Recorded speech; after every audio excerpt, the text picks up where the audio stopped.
بجزا قلتم زوجي دفين زركت زلو እግዚአብሔር ባለ ሁሉ ይሞ ለዛው ዲዚአ ዝክንኪያ ወይ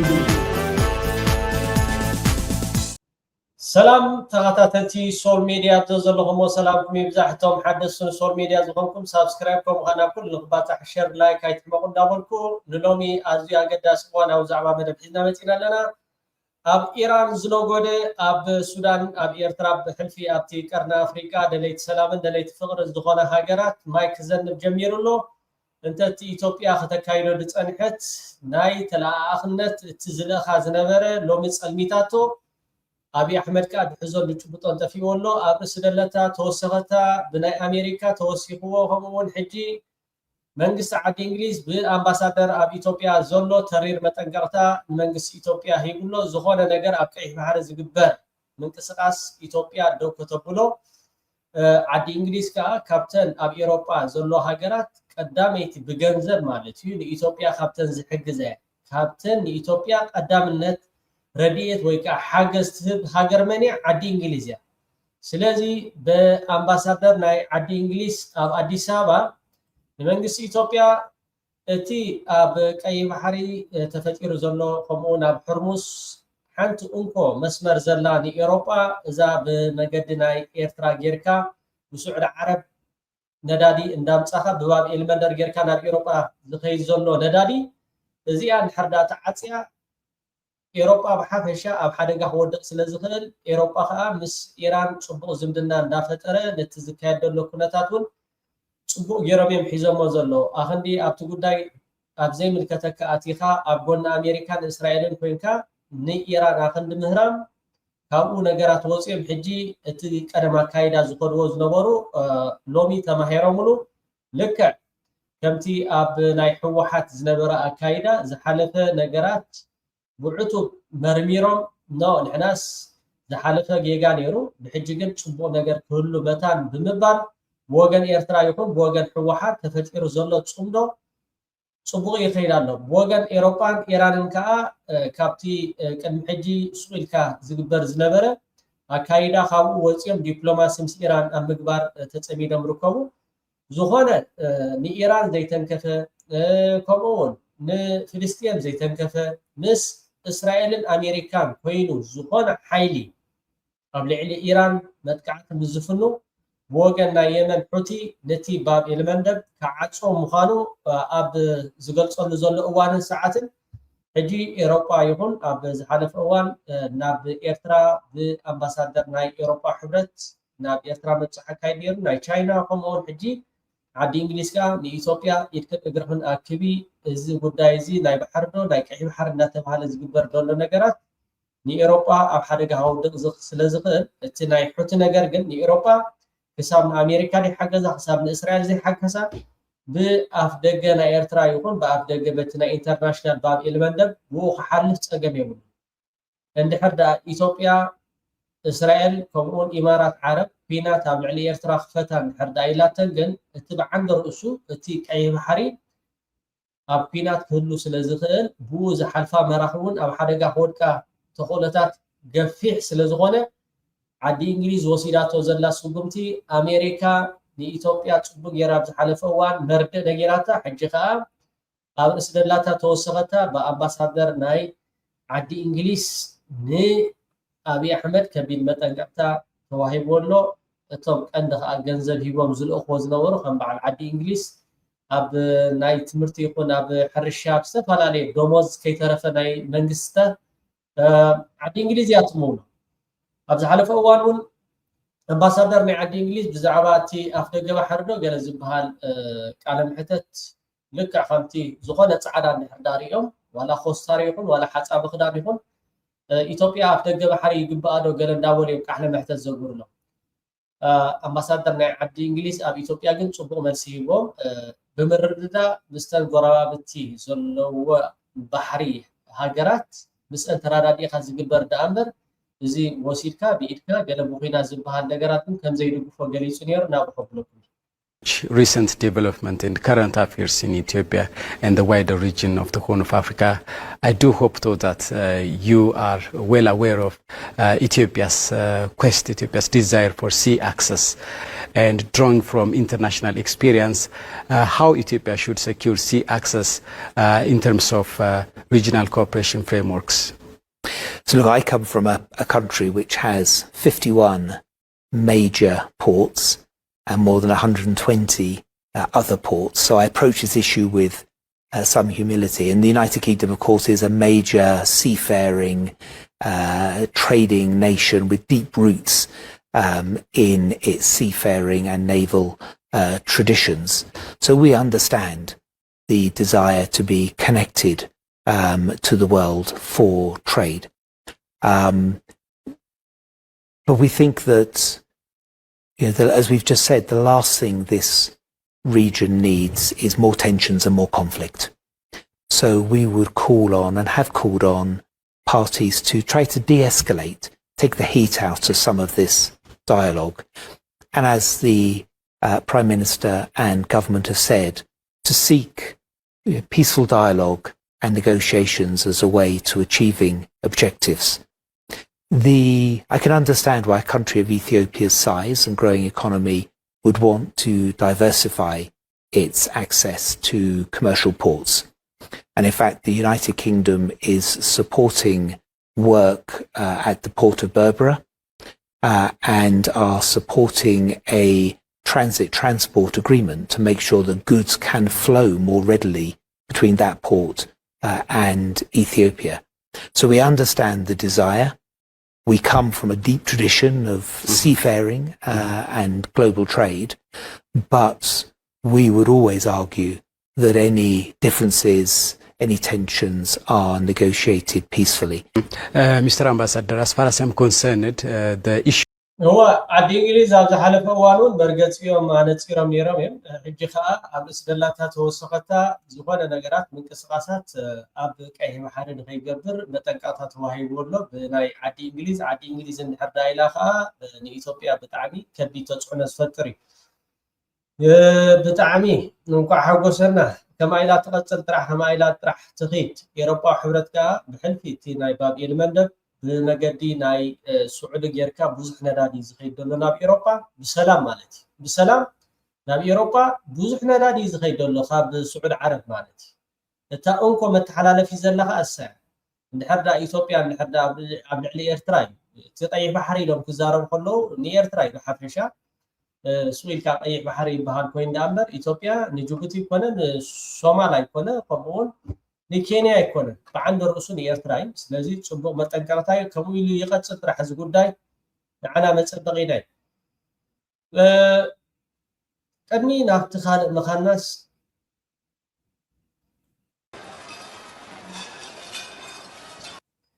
ሓራይ ትማሊ ኣብ ኣሜሪካ ናይ ድራር ኣብ ዝነበረሉ ግዜ ተኽሱ ተሰሚዒዶ ገለ ዝብል ነገር ካብ ርሑቕ መጺኡ ንፕረዚደንት ናይ ኣሜሪካ ክቆትሎ ከምኡ ከዓ ገለ ዝበሃል ብዙሕ ነገራት ይኸይድ ነይሩ ግን እዚ ውፃእ ሓሶት እዩ ነቲ ተቐባልነት ትሕቲ ዜሮ ኣብዚ ሕጂ እዋን ብሕልፊ ሪፓብሊካን ዝበሃል ንኣሜሪካ ዝመርሕ ዘሎ ተቐባልነት ዝበሃል ሲኢን ኣሎ ኣብ ህዝቢ ኣሜሪካ ነቲ ምስ ኢራን ዘካይዶ ዘሎ ኣዋጣሪ ዝኾነ ኩነታት ህዝቢ ኣሜሪካ ይድግፎን እዩ ዘሎ ንዑ ደገፍ ንምርካብ ከምኡ ከዓ ዳይቨርት ወይ ከዓ ነቲ ዘሎ ዝኸይድ ኣቓልቦ ንምቕያር ወይ ከዓ ኣቓልቦ ንምስሓብ ኢሉ ዝገበሮ ድራማ ምዃኑ ብዙሓት ፖለቲካ ተንተንቲ ክዛረቡ ኢሎም ደካ ከምዚ ናይ በዓል ሰፕተምበር 11 ከምኡ ዓይነት እዩ ወላ ሓደ ክኸውን ዘይክእል እቲ ሆቴል ቅድሚ 12 ሰዓት ጽኑዕ ተፍትሽን ጽኑዕ ሓለዋን ከም ዝነበሮ ከምኡውን ካብ ርሑቕ መጺኡ ክቐትሎ ገለ ዝበሃል ነገራት ውፁእ ሓሶት ምዃኑ ነቲ ሜድያ ኣንፈቱ ንምቕያር ኣንፈቱ ንምልዋጥ ከምኡ ከዓ ህዝቢ ኣሜሪካ ነቲ ኣቓልቦ ሲኢኑ ዘሎ ሪፓብሊካን ኣቓልቦ ንክገብረሉ ኢልካ ዝተገብረ ድራማ ምዃኑ በዚ ጋጣሚ ክንሕብር ንፈቱ ከም ተወሳኺ እስከ ብጣዕሚ ናይዚ ዘረባ እዚ ንስማዓዮ የመጣነ ሰበር ዜና የአሜሪካ መንግስት ከኤርትራ መንግስት ጋር የአብረን እንስራ ጥያቄ አቅርቧል። ዘመቻ የጨነቀለት ኤርትራ ደረሰ። አይጎርማቸው ዘመቻ የጨነቀለት አሜሪካ ብጣዕሚ ጨኒቅዋ ስለ ዘሎ ኣብዚ ሕጂ እዋን ናይ ኤርትራ ክንሰማማዒና ገለ ዝብል ኣጀንዳ ኣልዒሎም ይርከቡ ብምባል ይጅምር ሞ ኣገዳሲ ስለ ዝኾነ ንስምዕ ካኖቹ እና እስራኤሎች የሚሉት ዘመቻ ኤፒክ ፉሪ ነው ማለት እኔ ግን ዘመቻ የጨነቀለት ያልኩት ለዚህ ነው። አሜሪካ እንግሊዝን እርዳታ ጠይቃለች። እኔ የለበትም እንደዚህ አይነት ነገር ጋር አታነካኩኛለች። ጀርመንም ፈረንሳይም ጣሊያንም ኔዘርላንድም ካናዳው አውስትራሊያ መላ ዓለም እኛ ከኢራን ጋር አታነካኪን ሴትዬ እዛው ራስን ቻይ ብለው አሜሪካን ወደዛ ገፍተው ነው የቆዩት። አሁን አሜሪካኖቹ ቢጨንቃቸው ቢጠባቸው ዩክሬንን ሁሉ እርዳታ ጠየቁ። ዩክሬንም እምቢ አለች። መላ ዓለም እዚህ ውስጥ አንገባበትም እኛ ብለው ሲሸሹ አሁን ደግሞ ኤርትራ ላይ በስተ መጨረሻ አሜሪካ ሩጣ ደግሞ እሺ ኤርትራ አንቺ እንኳን ባይሆን አግዥኝ እኔ ማዕቀቡን አነሳልሻለሁ አንቺም ደግሞ በዚህ ጦርነት 35 ዓመት የኤርትራ ህዝብ በስደት በጉስቁልና በብዙ መከራ እንዲኖር አድርገው ያን ሁሉ ማዕቀብ ተራራ ራስ ዳሽን ተራራ የሚያክል ማዕቀብ ኤርትራ ላይ ጥሎ እንደምታውቁት ኤርትራ መታብላለው ኒኩለር የለም ማዕቀብ ለመጣል የሚያስችል ህወሓትን ለማስደሰት ሲባል ብቻ 35 ዓመት ሙሉ ኤርትራኖቹ አሜሪካኖቹ ኤርትራ ላይ ማዕቀብጣል ዝም ብለው ኮምሬት ተነስተዋል። እንዳትገባ እንዳትወጣ እንዳትሸጥ እንዳትለውጥ ተብለው ኤርትራ ለ35 ዓመት እንድትጎሳቆል ያደረጉት አሜሪካኖቹ ዛሬ ዘመቻ የጨነቀለት መግቢያ ሳያጡ ከኤርትራ ላይ ማዕቀቡን እናነሳለን ያለንን ወዳጅነት ማጠናከርና የፍቅር ቄጠማ መጎዝጎዝ እንፈልጋለን አለ።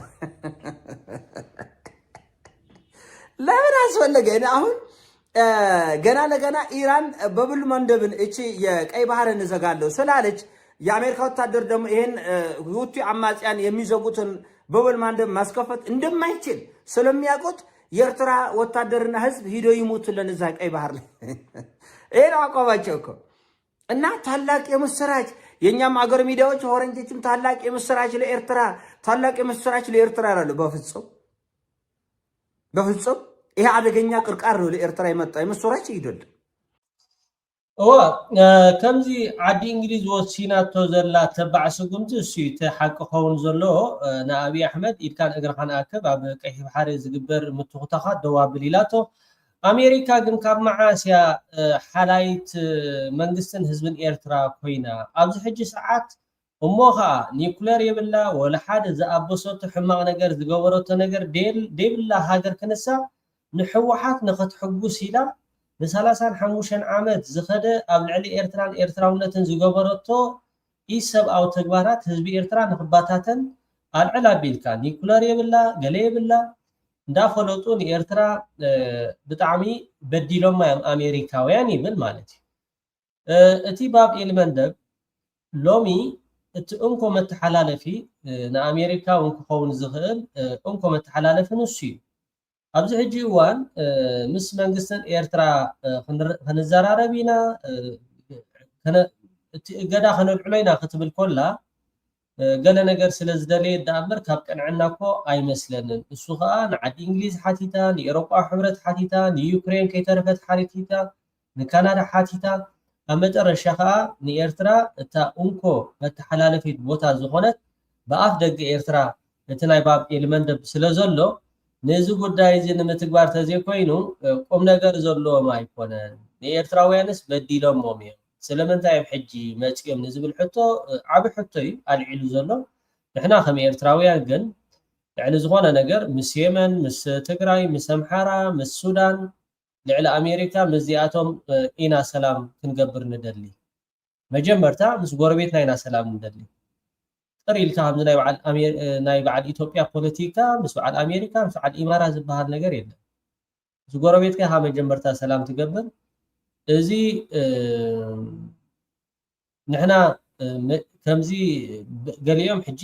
ዓሰብ ዶ ቤይዝ ዶ ንኣሜሪካ ዶ ገለ ዝበሃል ብዓብዩ ንሪኦ ኣለና ነው ከም በዓል ስዑድ ዓረብ ከም በዓል እዘን ኩለን ሃገራት ዕራብ እንታይ ረኺበና ኣሎ ከምኡ ስለ ዝገበረ ኣብዚ ሕጂ እዋን መንግስቲ ኤርትራ ዝኾነ ነገር ክትዛረብ ትኽእል ኢኻ ክትዛረብ ከለኻ ግን ክብርታትና ሸይጥና ንገብሮ ነገር የለን ወይካ እንባኸት ኮነና ኢላውን አሜሪካ ንገብሮ ነገር የለን ኣብ እንካን ሃባን ዝተመርኮሰ ሓባራዊ ንግዲ ተዘይ ኮይኑ እዚ ንባብ ኤልመንደብ ንሑትዶ ንየመንዶ ገለ ንዓና ሑቲ የመን ጎረቤትና እቲ ፀገሞም ከዓ ምስ ኣሜሪካ ይፍትሕዎ ዳእምበር ምስ ኤርትራ ኮይኖም ኣይኮነን ምስ ስዑድ ዓረብ ኮይኖም ጉዳይ ምስ የመን ይፍትሕዎ ዳእምበር ንዓና ዝምልከት ጉዳይ ኣብዚ የለን ኣሜሪካ እንድሕር ዳ ከምኡ ሓሲባ مع السلامة باي أبز تتحدى لا مركب أين ديبنينا نحنا خم إرتراويان أب تتحدى لا مركب أين ديبنينا زي تملسنا ردو نجاري منجسي إرتراخا يترف لومي تمالي أبسلمات جيزي نبينو ونتسأل مستوى عزو منجسي سلزغنا حجي قداي أبز ودق زلو سرعات ويكاتي محدراني علم كله فنفينوون أمريكا هون إسرائيل دارجا دغه زبحال يقولون دغه زبحال ناي منغستات يكون ناي حزبي يكون ناي ودبات يكون ناي استفالالي سيفيك محبراوي يكون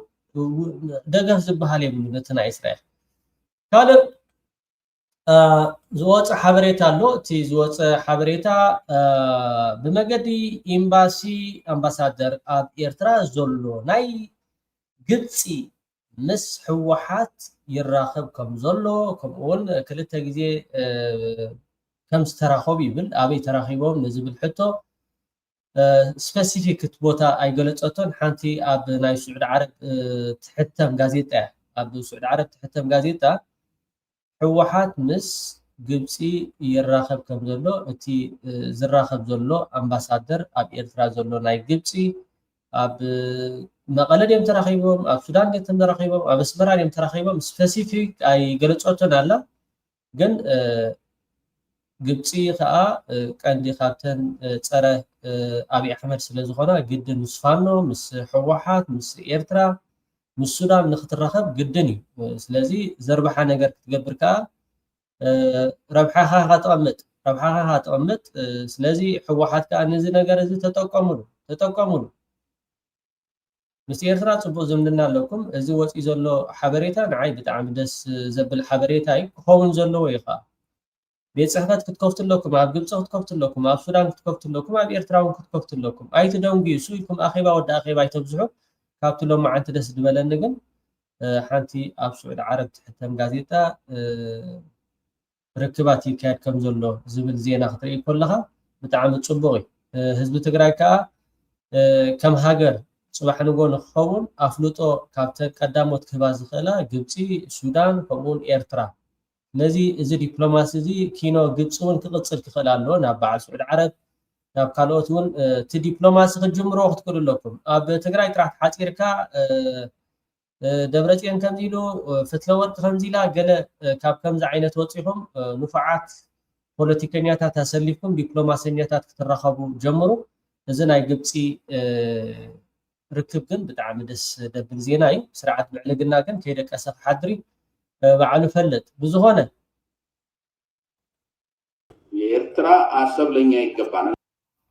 ዶክተር የናስ ነዚ ትሪወር ለهم ናይ አንድ አፍታ እዚ ጸማም ዝኾነ ብኡዝኑ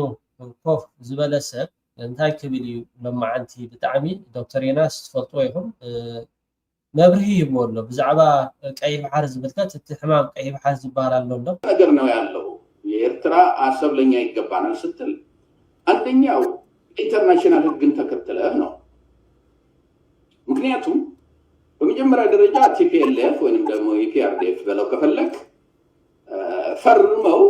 ኤርትራን ነፃ ነች ብለው እንዲሁም ከፊት ሆነው በዩናይትድ ኔሽን አጸደቁ መንግስት አብይ መጥቶ ወዲያው እንደመጣ ከኢሳይያስ ጋር ሳውዲ አረቢያ ሄዶ ተፈራረመ በሳውዲ አረቢያ መንግስት የሁለታችንንም ሶቨርን ራይት በአገር ደረጃ ልናከብር እስማምተናል ብለው ኖቤል ፕራይስ የሚያገኘው በዛ ምክንያት ነው አብይ ያንን እንኳን ባይፈርም ኖሮ ይሄንን ያደረጉት ቲፒኤልኤፍ እና ኢፒኤልኤፍ ትንብለው የኢትዮጵያን ህዝብ መብት ገፈው ያደረጉት ነገር ነውና አንቀበለውም የኔ መንግስት አይቀበለውም ሊል ይችል ነበር ሄዶ እኮ ፈረመ ራሱ ሳውዲ አረቢያ እኮ ሄዶ የኤርትራን ቴሪቶሪያል ኢንቴግሪቲ ሶቨሬኒቲ እቀበላለሁ ኤርትራም የኔን ትቀበላለች ተብሎ ተፈራርሞ መጣ። ይሄንን ያዝልኝ በመጀመሪያ ደረጃ የኢንተርናሽናል ኮሚኒቲ ዩናይትድ ኔሽን የሚያውቀው አሁን ያለው ማፕ ነው አሰብን ጨምራል።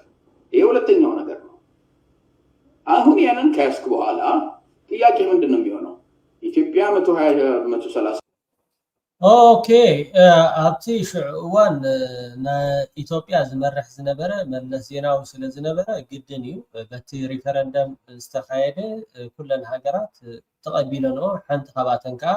ኢትዮጵያ ነቲ ናይ ኤርትራ ልዕላውነት ዝተቐበለት ብድሕሪኡ እውን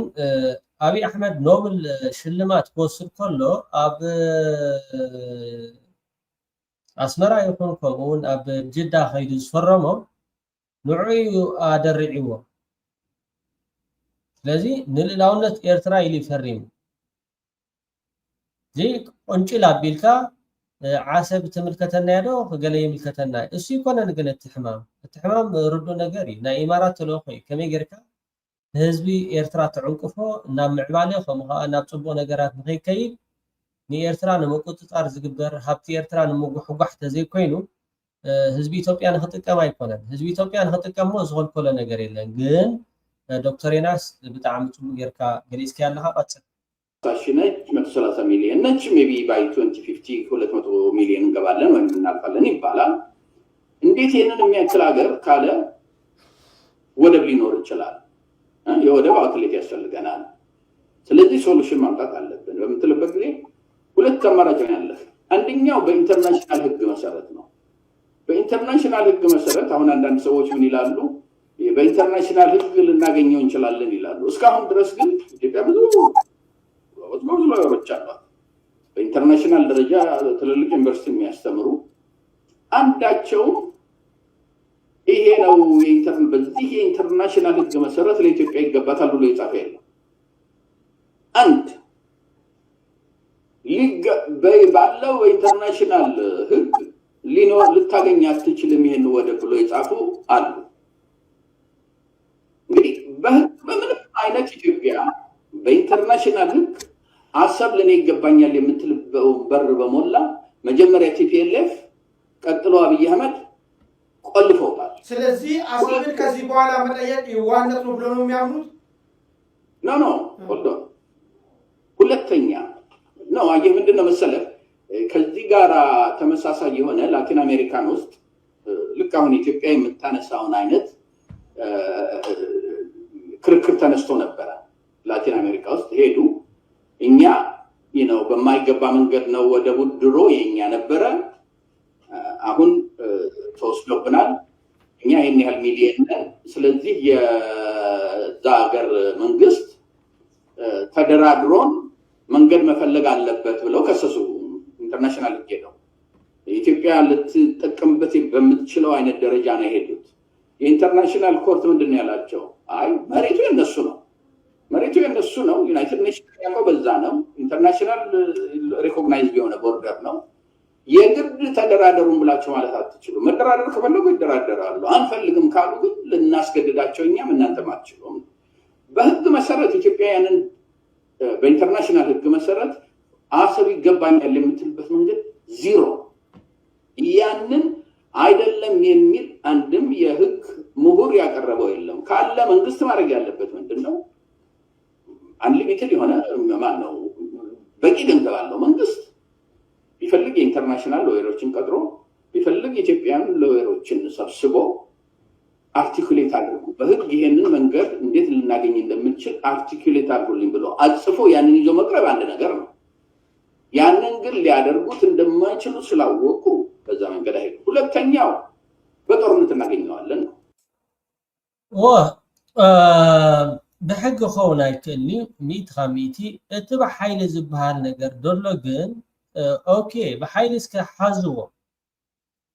ኣብኡ ኮፍ ክብሉ ይኽእሉ ዶ? መራኽብ ክመፅእ ክእላ ዶ?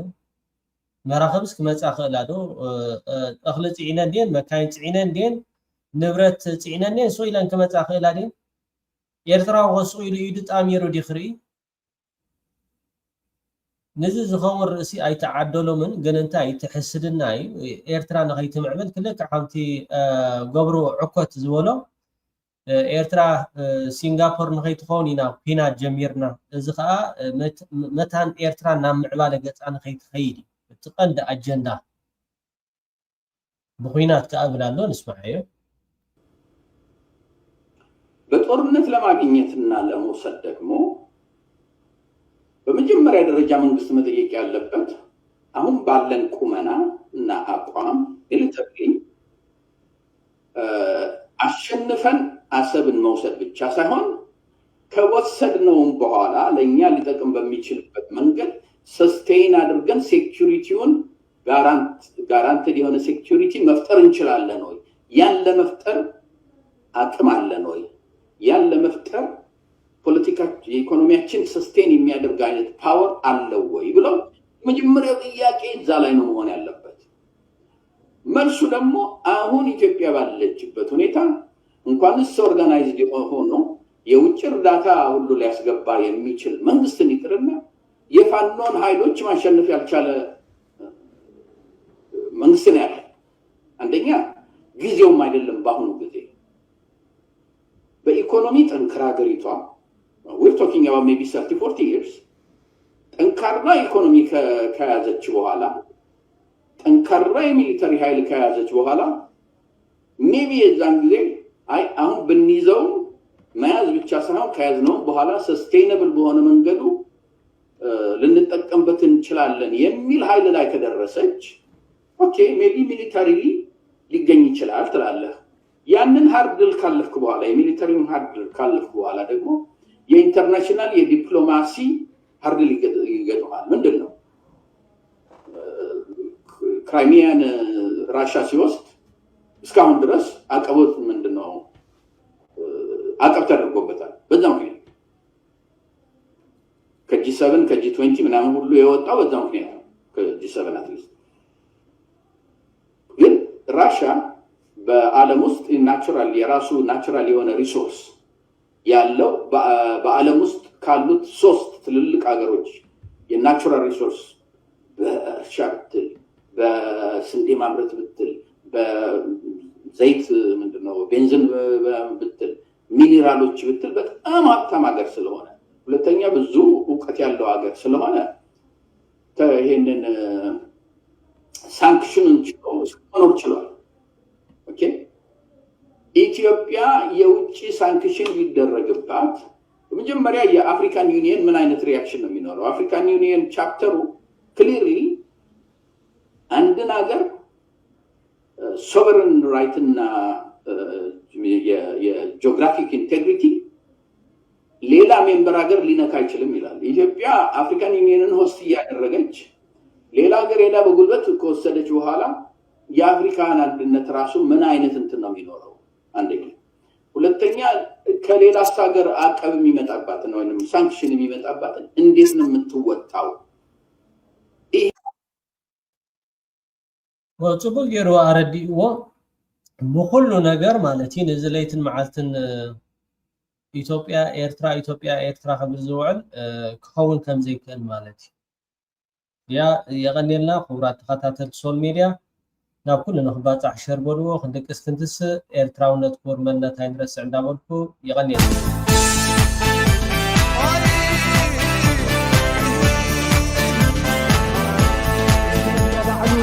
بجد قلتم زوجي دفين زركة جد እግዚአብሔር ካባል ሁሉ ይሞ ለዛ ዘውጅ ዚአ